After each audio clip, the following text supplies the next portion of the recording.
Good afternoon to you. I think I even need to take this off. Good evening to you from wherever you are joining me. It is Mayegun. So this is where I can get a bit of my privacy, right? That is why I have to come into the car, So thank you so much for joining me. Remember, all you have to do first is read the caption of the broadcast. The description of the broadcast is not so much, even though I've come with a lot to share with us as well today. But listen, share the broadcast after you liking the broadcast. Okay, share it. Invite your friends. Invite your not so friendly friends, and tell them that Mayogu is live. It's awkward, right? That we just have to improvise on Mayogu's Diary Political right here because I am currently away from base. But we are still pretty much following the development, the actions and the inactions of those who are in charge of that contraption called Nigeria. Just so you understand where we are and why we are here we are. But it was actually yesterday. I wanted to say in the last 48 hours. Well, I can say that from 48 hours ago. The last time I had a WeChat with us. So they said that, not that, they said, in fact, IBB has published a book that he called his personal Memo, which is to tell his own side of the story of all the role he played in bringing Nigeria to where Nigeria is today. The players, those ones that are dead and those ones that are still alive. So he decided to write a book. And in that book, he presented himself as this faint-hearted military officer who had no much power except for what his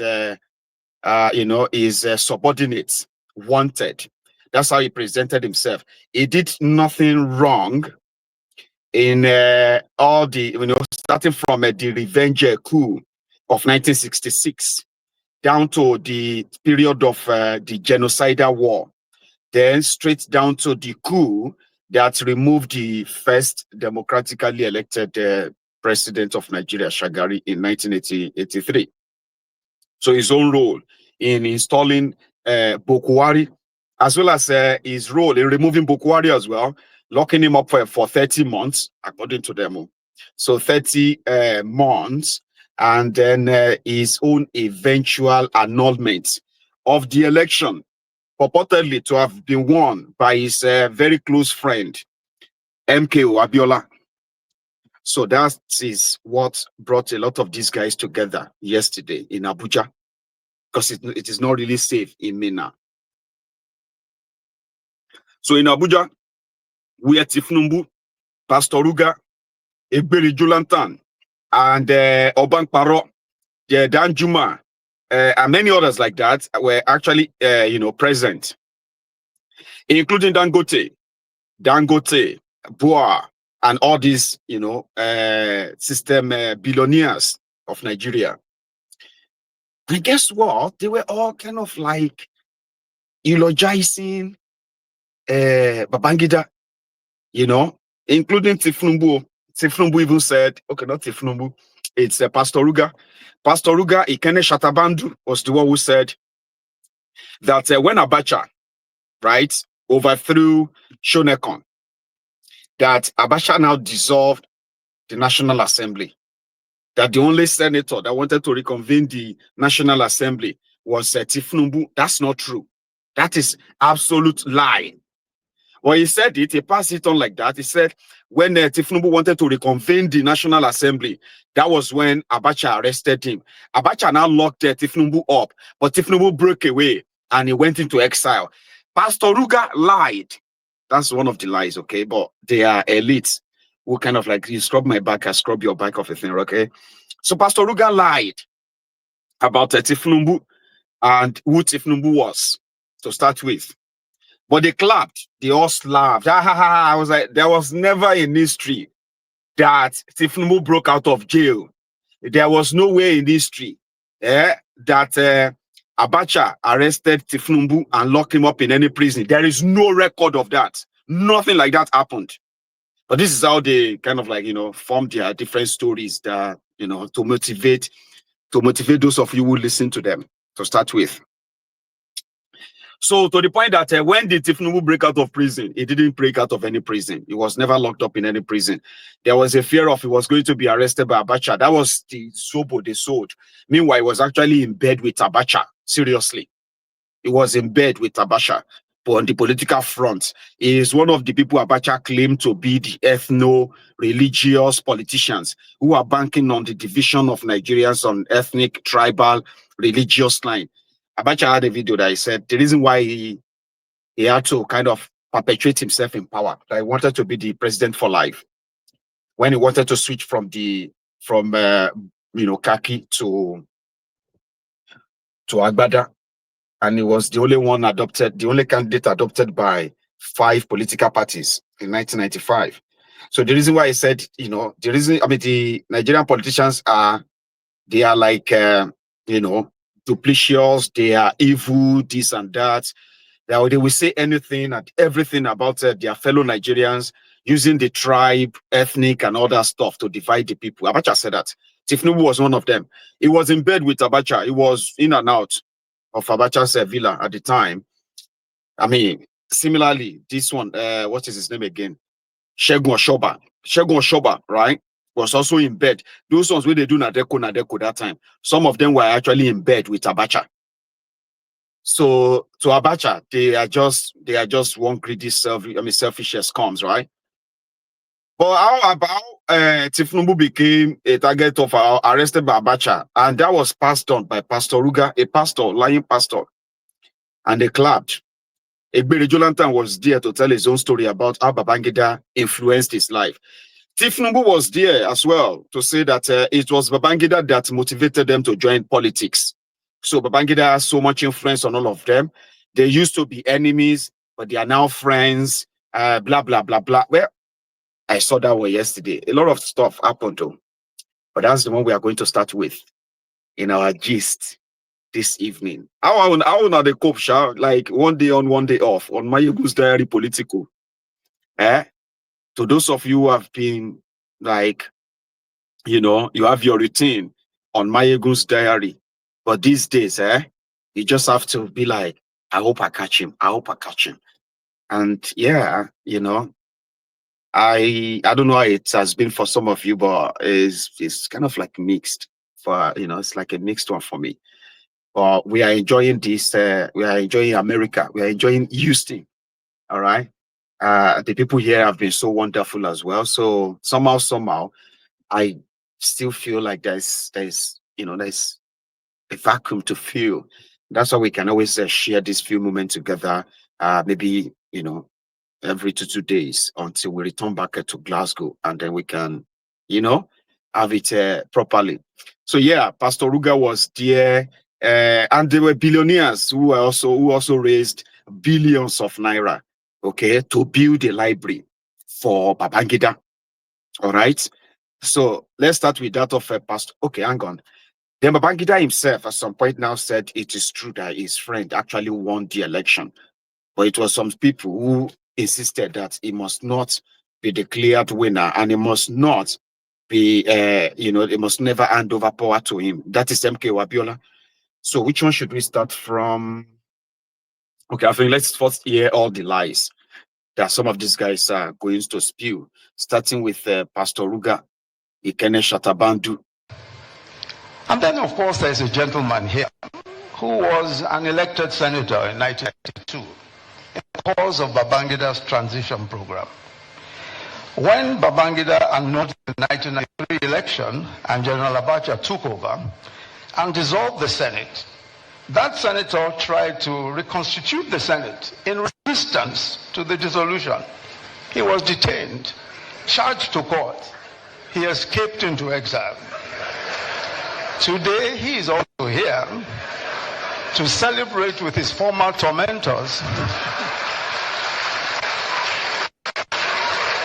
But as President,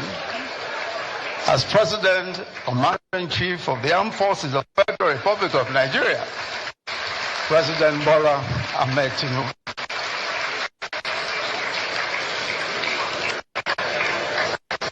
The third reason why this 420-page book is important is because it unveils one of the most enigmatic leaders that Nigeria has ever had.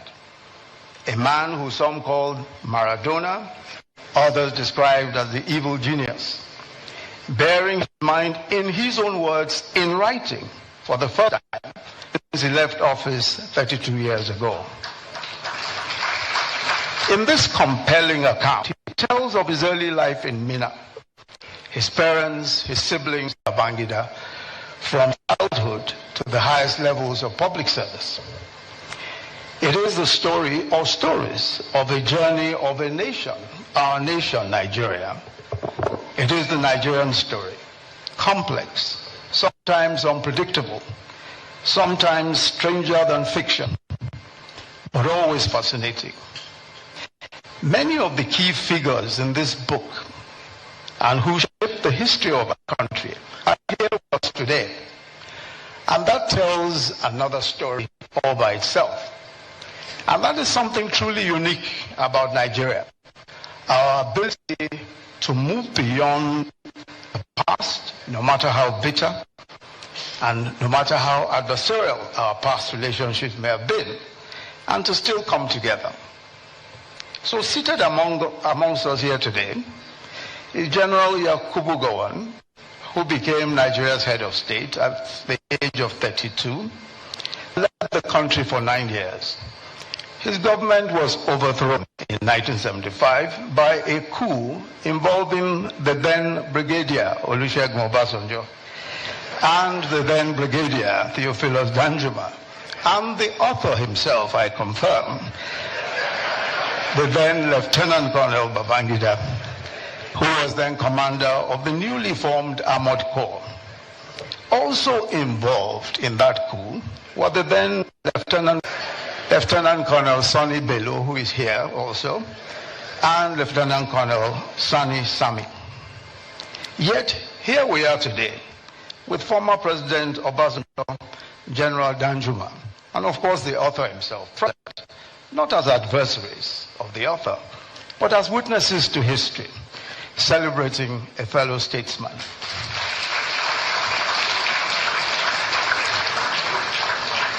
In a striking turn of fate, the author notes that it was President Obasanjo who, after the tragic assassination of General Murtala Mohammed, insisted that a young Lieutenant Colonel Babangida be appointed to the Supreme Military Council, making him the youngest member at the time. Also represented here is the immediate past president, Muhammadu Buhari, another leader whose path intertwined with Babangida. It was former President Babangida who played a key role in the coup that brought President Buhari to power in 1983. But later, in another coup that removed him and brought Babangida himself into power. Yet today, President Buhari is represented at this occasion, celebrating the man who overthrew him and detained him for 3.5 years, his one-time old adversary, former President Babangida. And then, of course, as Pastor RUGA, being Pastor RUGA, you know, the part lie, which was the one I treated before I played you the video, is that Abacha arrested Tifnumbu, locked him in jail, and Tifnumbu escaped. She gets that never happened. Never. Tifnumbu was a drug dealer who at the time needed the Nigerian political system to clear his way in and possibly hide behind that in case if Kasala burst. So he became a senator-elect, or a senator rather, in 1992. When Abacha struck, so you get majority of those who knows Abacha very well and what he's up to left Nigeria. And as you know, Some of them decided to form what they called the NADECO then, National Democratic Coalition, to fight Abacha and make sure that Abiola got his mandate back. He never did. They murdered him and his wife, Kudirat Abiola.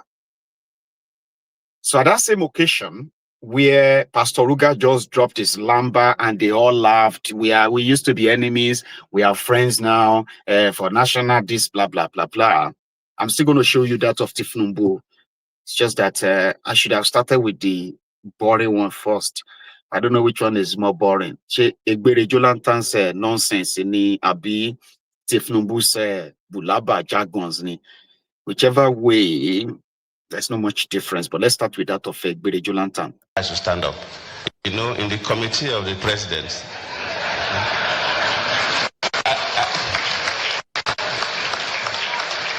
I am the more junior. So I'm only waiting when President Tinubu will finish serving. So that when we go for a kind of state meeting, I'll get somebody that will sit by my left.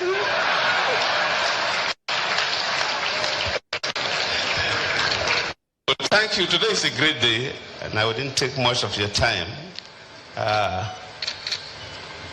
President Babangida brought us today to celebrate his history of service in the launch of a book, A Journey in Service, and also to launch his presidential library. These are two noble things.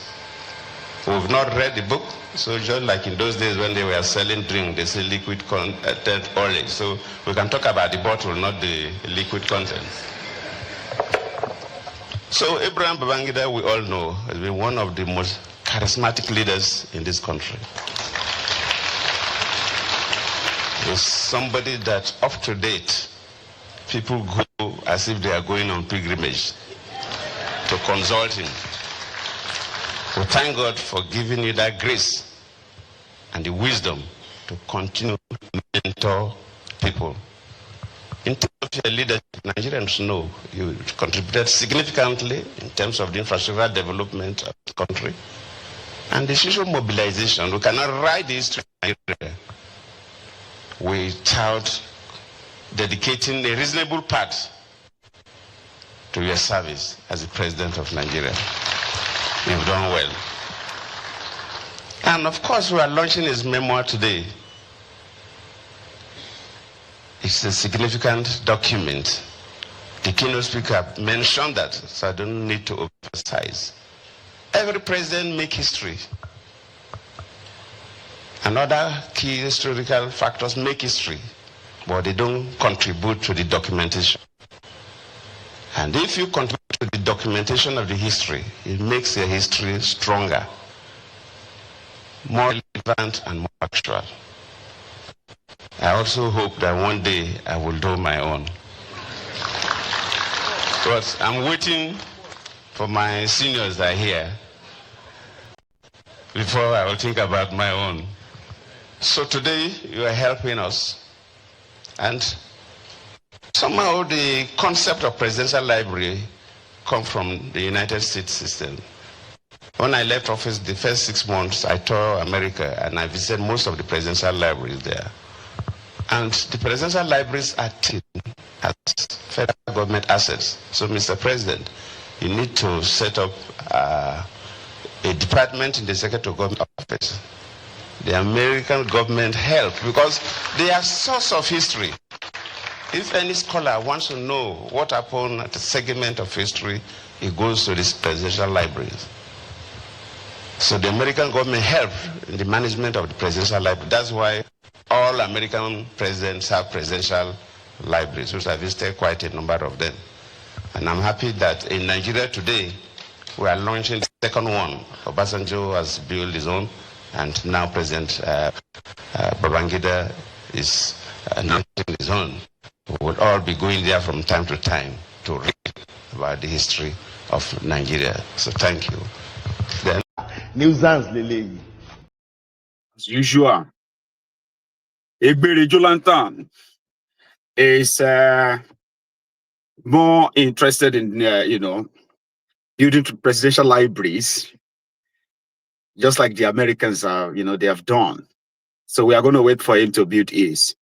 And then maybe Bokwari too will build his own presidential library or Katu library or something. Then the certificate forger, Tifnumbu, will need a presidential library too. But they were contributing money. Dangote said he was going to give them, he's going to give them 2 billion naira every year for the next 4 years.